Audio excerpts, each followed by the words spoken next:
still several pieces that might be able to assist our fact-finding stage at this point.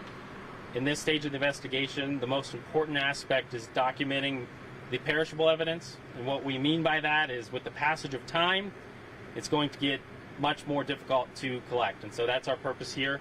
We expect to be here for at least another 2 to 3 days.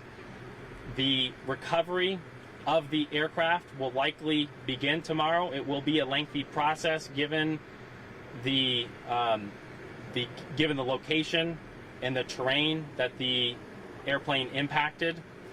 It will be a lengthy process, but from there, the investigation will continue. The wreckage will be recovered to a secure facility in Delaware.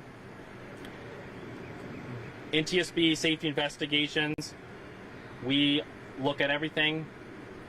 The airplane, pilot qualifications, maintenance records, basically everything is on the table until we slowly and methodically remove pieces from the accident site, from records of whether or not it could have been causal to this accident. We are here not only to figure out what happened, but why the accident happened, for, of course, to prevent this tragedy from happening again. I would like to reiterate the NTSB's condolences for the loss of life in this accident. And I would also particularly like to thank the individual entities supporting this investigation, the Federal Aviation Administration, Textron Aviation, and the Virginia State Police, in addition to the U.S. Forest Service. Sincerely appreciate their support. So at this time, I'd like to take a few questions. Yes? Yes, earlier today you said that the plane was not required to have a black box. Did you find any evidence of that equipment when you visited the site? Yes, so the question is whether or not the investigation has located the black box, specifically whether or not the airplane has a cockpit voice recorder or flight data recorder. Right now, at this stage, we have not confirmed whether or not the airplane was equipped with a flight data recorder or cockpit voice recorder.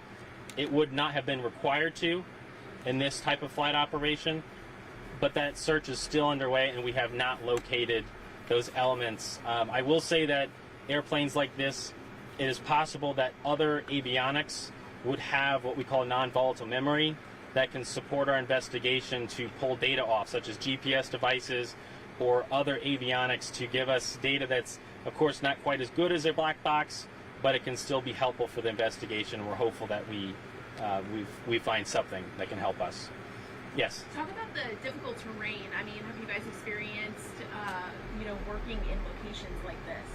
Yes, so the terrain that this airplane impacted is highly inaccessible and very remote, and that is areas that the NTSB has to investigate. I would not say it's quite as common, and this is a rather extreme example of an airplane that impacted terrain that's just, it makes the process, it's already a challenging process, and it makes it that much more challenging for us. But we'll be here as long as it takes, and we have a recovery crew en route to support that process to get every piece out.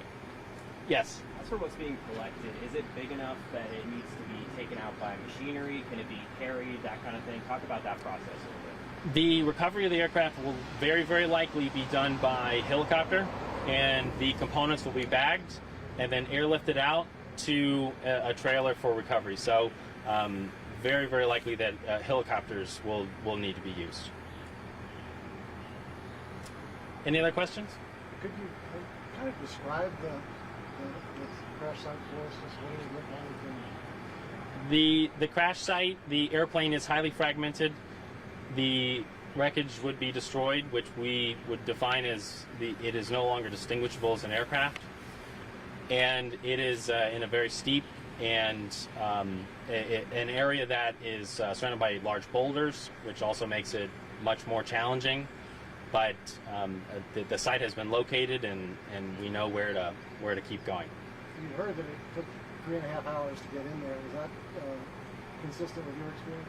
Yes, the team, myself included, it took quite a while to get in there, and we again thank the Forest Service for leading that effort, and the Virginia State Police for keeping us safe and getting to the site and identifying that. One more question?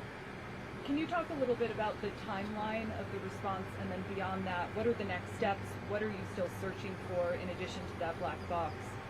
So really the entire aircraft, even though it is highly fragmented, we will be getting every piece that we can off the mountain and to a recovery facility, which is a much more appropriate place to thoroughly investigate and analyze components.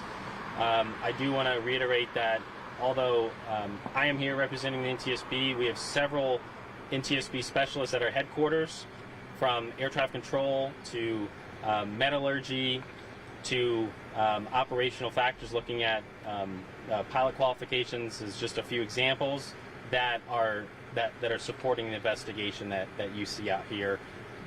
That will be all part of what we bring from the accident site to continue our investigation. All right. Thank you very much. Thank you. Thank you.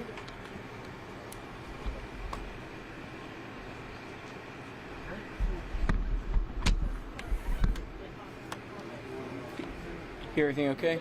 Greg? Yep. Good. Yeah, we got it. You just